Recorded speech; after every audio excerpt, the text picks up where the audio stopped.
In February of 2022, we took delivery of my wife's Evo 10. Now we've tackled some pretty big projects on the channel, and this thing has been nothing short of a big project. New engine, new transmission, completely repainted the car, and out of all the colors in the world, my wife chose Java Black Pearl, which happens to be an OEM Subaru color. Now I'm not hating because as you guys can see, this is one of the most beautiful colors in the world.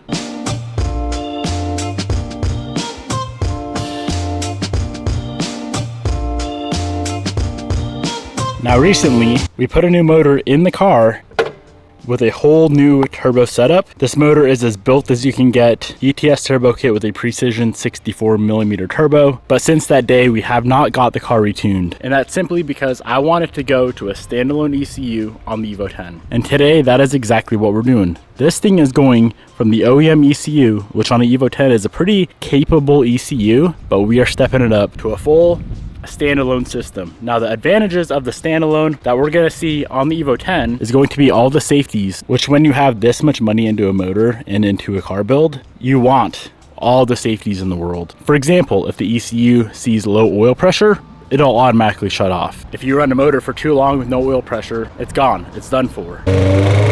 But if you set it up to where the ECU automatically shuts it down, well, you save yourself about 10 grand.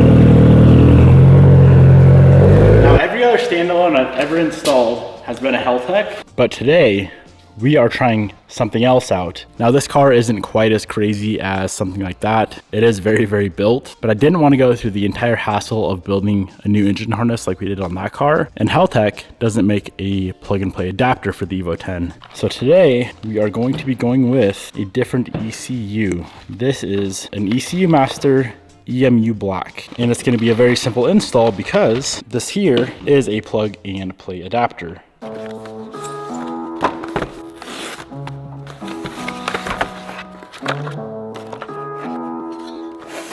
So this guy here is the EMU Black from ECU Master. Included is the cabling, the two connectors, all the pins. Now none of this we're going to need because this guy here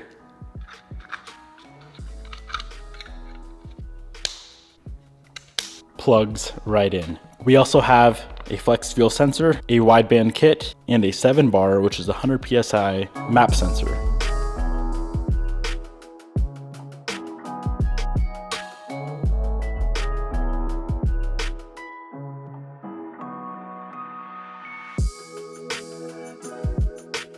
Now this should be a very, very straightforward process. We don't have much to install, and being that it's a plug and play setup, we should be able to get this knocked out here within a few hours.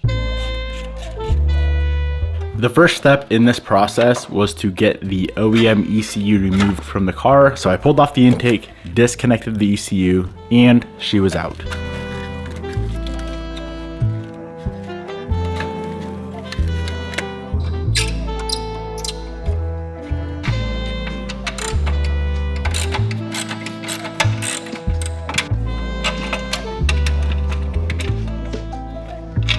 Factory ECU is pulled off of the vehicle. Let's remove it from the bracket. And I want to see about using the OEM mounting bracket for this. I really want this done as cleanly as possible. The more OEM it could look, the better.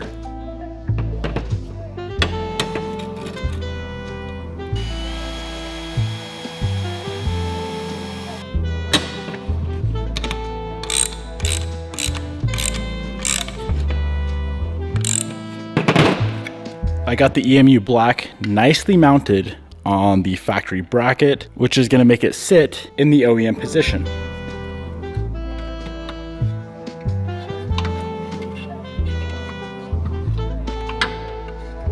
I really like how clean and OEM that looks. If you don't know what you're looking at, it looks like a factory setup.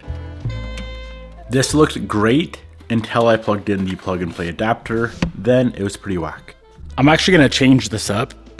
As of right now, this whole thing is just kind of dangling out. I think I have a pretty good idea of how to make that look way nicer.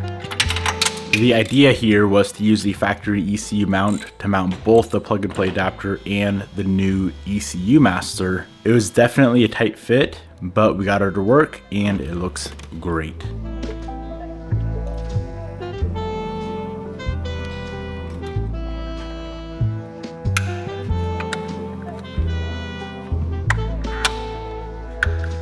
So on this side of the bracket is the ECU, and then the wiring wraps around. The plug and play adapter is mounted exactly where the OEM ECU would mount, so that the wiring plugs in like factory. I like that. That's nice. I do need to loom the plug and play, but I'm gonna save that for the end, just in case we need to tap into that for any of the other sensor wiring. Let's start going through and adding on the sensors needed. First and easiest, and the most important, is going to be the map sensor.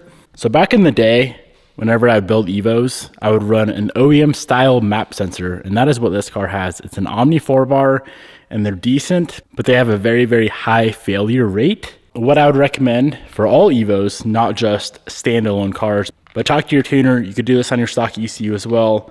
Go ahead and upgrade to a better map sensor. Now you will need an adapter. So I buy this adapter here. I'll link it down below, but the plug and play adapter they include completely sucks.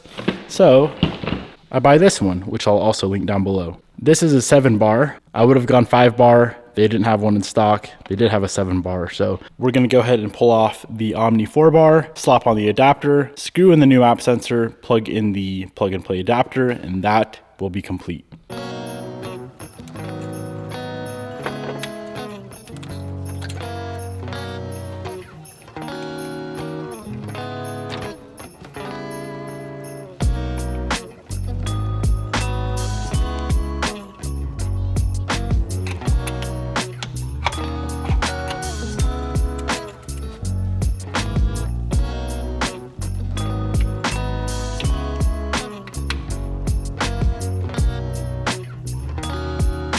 Map sensor is done. Next up is going to be not this. This is the flex fuel. I'm gonna go ahead and mount this right on the firewall back there. And then we do need to wire this sensor back into the ECU utilizing pin number 9, which shows flex fuel in. We need a 12 volt, pin 18, 12 volt, and we need a sensor ground. So either 38 or 39.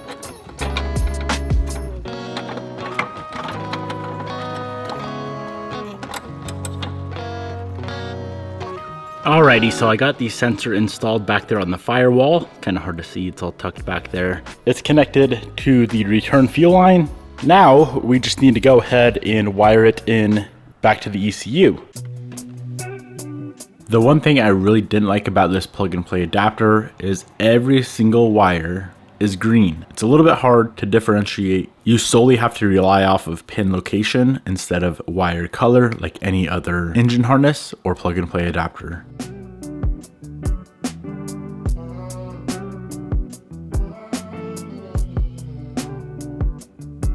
Along with the flex fuel, I decided to go ahead and add in a fuel pressure sensor. So here's the doge that connects to the ECU. That plugs in to this sub harness, which has flex and fuel pressure.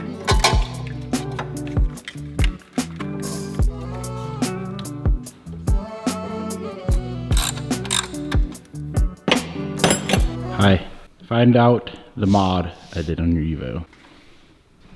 The intake? Yeah, is that new? No. You see, if we move this out of the way, we have an ECU Master EMU Black. You, my friend, have a standalone on your Evo. Whoa. You don't care? I can appreciate it. Do I know what it is? No. It's an ECU. Okay. I've always wanted a standalone setup. Yeah, very nice setup. I'm gonna put a 8-switch rotary dial in the inside just for you. So when I drive it, I'll be on map 8, you can be on map 1. No, I don't want a map 8. Well, you'll stay on map 1, I'll be on map 8. Honey, I want you to be safe too. I will be, but I need to make at least 900. I'm kidding, it'll make only 850. Devin, no, absolutely. Maybe 845. We're gonna do a giveaway on this if that's how you're Ain't acting. nobody take. You wanna know something? Mm-hmm. Just because a car is fast doesn't mean it's better. Flex fuel, fuel pressure, and the map sensor are all complete. Very last thing is we just need to go ahead and install the wideband sensor. This is gonna go in place of the front O2 sensor. That front O2, of course, feeds back to the OEM ECU, which we do not have on the car, so we no longer need it. All this was a very nice and simple install. Little did I know in less than an hour, this motor would be toast.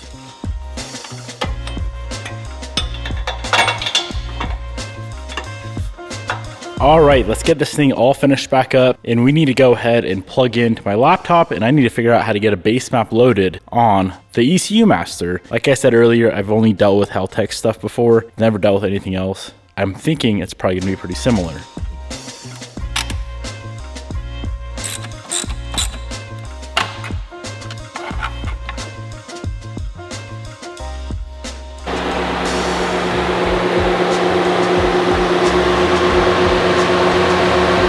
All right, so we have everything connected. Of course, my man Chag is going to be taking care of the tune on this car. He's a big fan of the ECU Master stuff, so I'm very curious to see how this thing performs. He is remoted in right now, controlling the laptop, getting everything set up. I have no idea how to work the ECU Master software, so he's getting all that dialed in, and then we should be able to go ahead and knock out the first start. A few minutes later, and we are good for the first start with the EMU Black. All right, she won't fire. Suspected flex fuel sensor issue. I probably wired something wrong.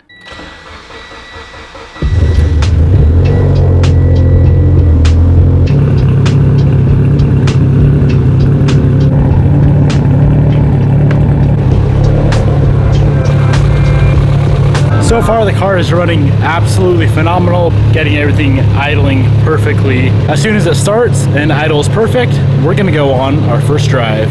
This right here is the first standalone Evo 10 I've ever done. I've done a lot of 8s and 9s, but never a standalone on an Evo 10. It's no secret that Bobby doesn't care for 1,000,000 horsepower. Her Evo on E85 is probably gonna make over 800 wheel. Bobby's sweet spot is like 500 wheel. So we could either unbuild the car, which I think is a terrible idea, or we could simply just add in a switch, a rotary switch. So this is an 8-position switch from ECU Master. This is going to be wired into the ECU, and simply moving the dial is going to change the map on the car. So we could have a ton of different maps for a ton of different things.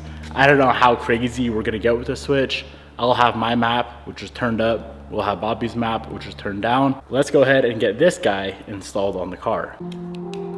First thing I did is built a little harness, Deutsch connector on one end, the other end soldered back to the rotary switch, and then we needed a good place to mount it. So this here is where the rotary dial sits. Bobby mostly drives the car, so it'll mostly be on map 1. But when I drive it, turn it up, we're good to go. So the rotary switch is all complete. Everything with the ECU is finished up. There's one more thing I'm gonna adjust real quick on the car before we get to tuning, and that is the fuel system. So the car, when we bought it, had the radium surge tank in the trunk, which works great for a lot of reasons. But there's two main reasons why we're gonna be changing it to a traditional double pumper setup from radium. So this is gonna sit in the actual fuel tank, where the surge tank sits in the trunk. The two reasons why Bobby wants a traditional setup back in the car is number one, for space. This thing takes up a lot of space in the trunk. And number two, and more importantly, being that there's actual fuel lines running in the cabin, no matter what you do, those things always leak a little bit of vapor. There's always a very, very, very slight fuel smell in the car when you're driving it. And quite frankly, Bobby doesn't like it whatsoever. So we'll be going from that setup to this. So I finally got this system removed. Here's a factory hanger. It has a single Walbro 450 in it, and then it runs through a bunch of lines to the surge tank, which has two Walbro 450s in it, and then this runs to the fuel rail. It's a great system. Really, really good system. It's just overkill for what we're doing. All right, guys, I got this thing all back together with the new hanger installed. Here it is under the factory cover. So that radium hanger has two Walbro 450s in it, both hardwired. And this thing is ready to finally be tuned. Now we move on to the fun part. We're gonna go out and street tune the Evo. We're only gonna be tuning on pump gas today. No ethanol stuff, no high power stuff. This is a higher compression engine. If I remember correctly, it's a 10.5-to-1 compression engine. So on pump gas, you can't run it as hard as you run into detonation issues. High comp is great for E85, but not the same on pump gas. We're gonna save the high power stuff for the dyno, but let's go get this thing dialed in on pump gas and see how she drives with the new ECU. The first thing he's configuring is the rotary switch that we installed right down here.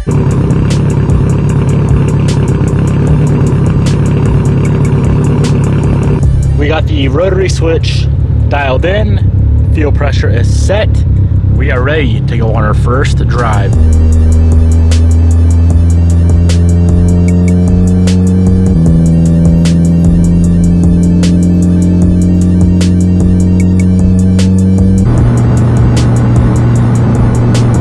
About 5 minutes later, we are done with the drivability, and it drives like a factory car. Now we're gonna go ahead and just do a quick little baseline pull up to like 7,000 RPM in third gear and see how she feels.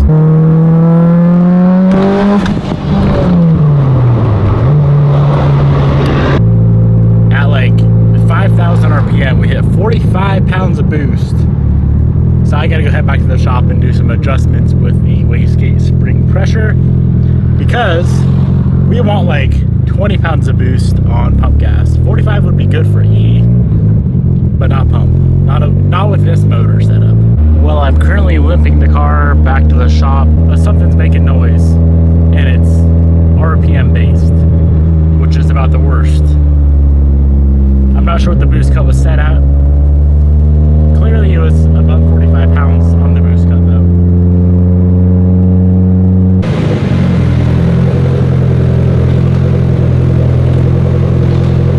And this is where everything goes downhill. You can hear at idle, it sounds great, but listen when I rev it up.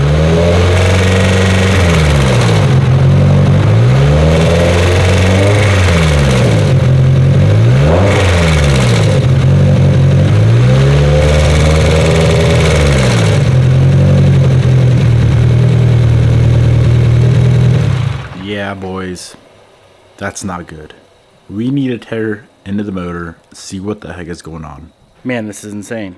Actually, insane. That could have easily been avoided, I feel like. I'm gonna pull the filter, cut the filter, see what I find.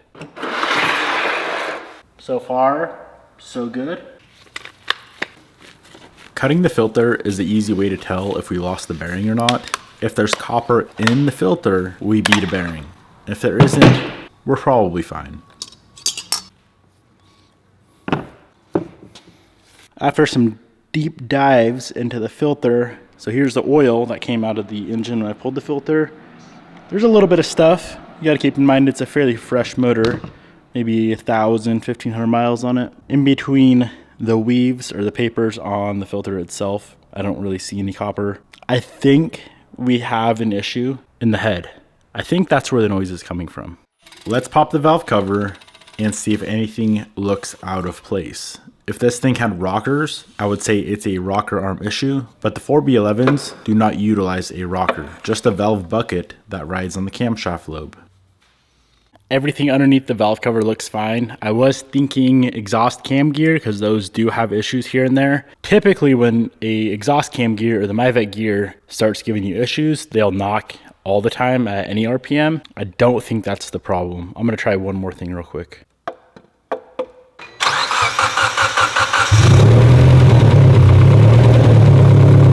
So what I'm doing here is having the car running and then unplugging each coil separately, 1 through 4. And if the noise gets quieter or goes away completely, that'll pinpoint what cylinder is knocking. Unfortunately, this test didn't work as the noise was consistent no matter what coil was disconnected.